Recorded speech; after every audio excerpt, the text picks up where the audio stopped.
विनंतीला, गावकऱ्यांच्या, अधिकाऱ्यांच्या आणि सर्वांच्या विनंतीला मान देऊन आम्ही उपोषण करते। आज आमचे उपोषण या मागण्या सकारात्मक आल्यामुळे तात्पुरतं पुढील व्यवस्था। पाणी संघर्ष समितीच्या उपोषण आंदोलनाला यश। पाणी संघर्ष समितीच्या सर्व मागण्या मान्य। टेंबू योजनेबाबतीत उर्वरित सर्व कामे करण्याचे निर्णयपत्र पाणी संघर्ष समिती कमिटीला टेंबू अभियंता राजन रेड्डीयार व तहसीलदार अजित शेलार यांच्या हस्ते देण्यात आले। त्यामुळे DS देशमुख व त्यांचे सहकारी जीवन करकटे, सतीश गरुड व राजेंद्र गोडके यांनी उपोषण स्थगित केले। यावेळी मोठ्या संख्येने पाणी संघर्ष समिती व शेतकरी उपस्थित होते। कडेगाव शहरातून उपोषणाला विविध संघटनांनी दिलेल्या पाठिंब्यामुळे आंदोलनाला यश आले। त्यामुळे पाणी संघर्ष समिती कमिटीतर्फे सर्वांचे आभार मानण्यात आले। कधी काय होणार, कधी काय होणार, तर हे आपण निश्चितपणे, आणि माझ्या अधिकाऱ्यांनी सुद्धा, मुख्य अभियंत्यांनी सुद्धा पत्रामध्ये आपण वाचलं की त्यांनी सुद्धा खाली आदेश दिलेले की लवकरात लवकर ती कारवाई करा, लवकरात लवकर आपण हे काम पूर्ण करून पाण्याचा प्रश्न आपण मार्गी लावण्याचं नियोजन करू। धन्यवाद। कडेगावचा पिण्याचा आणि शेतीचा पाणी प्रश्न हा उन्हाळ्यातील इथून पुढचा कायमस्वरूपी संपणार आहे। आपल्याला शिवसाहेबांनी नगरपंचायतीने सुद्धा पत्र दिले की आम्ही पूर्णपणे तुम्हाला शुद्ध आणि स्वच्छ पाणी देऊ। त्यामुळे पिण्याच्या आणि शेतीच्या पाण्याची कसलीही म्हणजे कसलीही दुष्काळ परिस्थिती इथून पुढे राहणार नाही।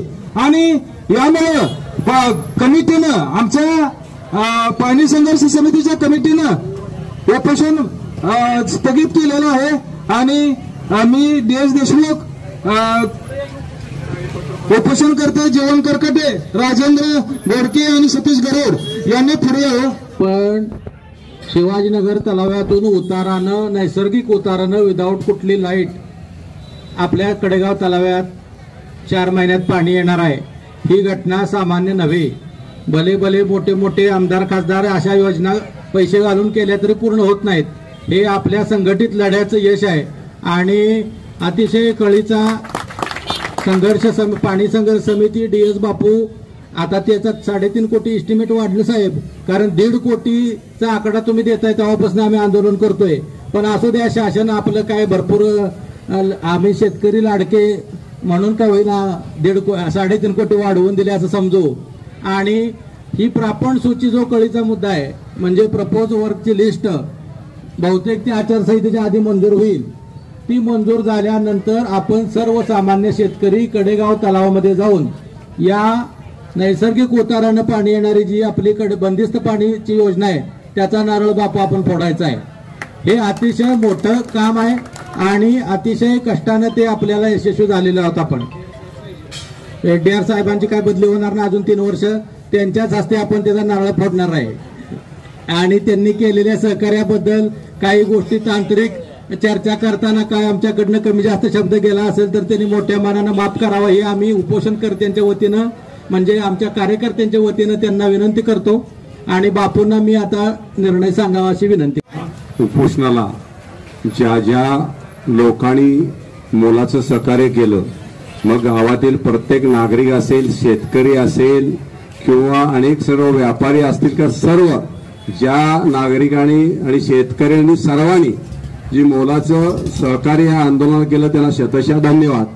त्याचप्रमाणे आपल्या कडेगाव तालुक्याचे क्रियाशील तहसीलदार साहेब, त्यांच्याकडे एक हातखंडा आहे की कुठलं काम कशा पद्धतीनं हँडल करायचं ते ठरवलं तर ते उत्कृष्टपणे निभवतात।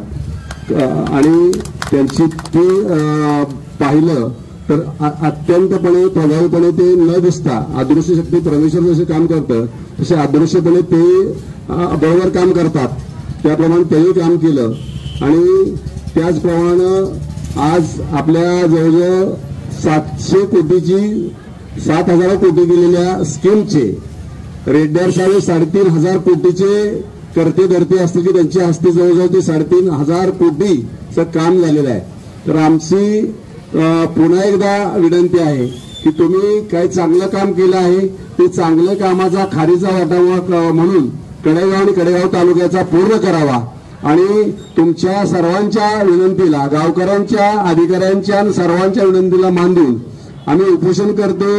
आज आमचं उपोषण या मागण्या सकारात्मक आल्यामुळं तात्पुरतं पुढील व्यवस्था आम्ही स्थगित करत आहोत आणि त्याची दखल आपण घ्यावी अशी आपणास विनंती करत आहोत.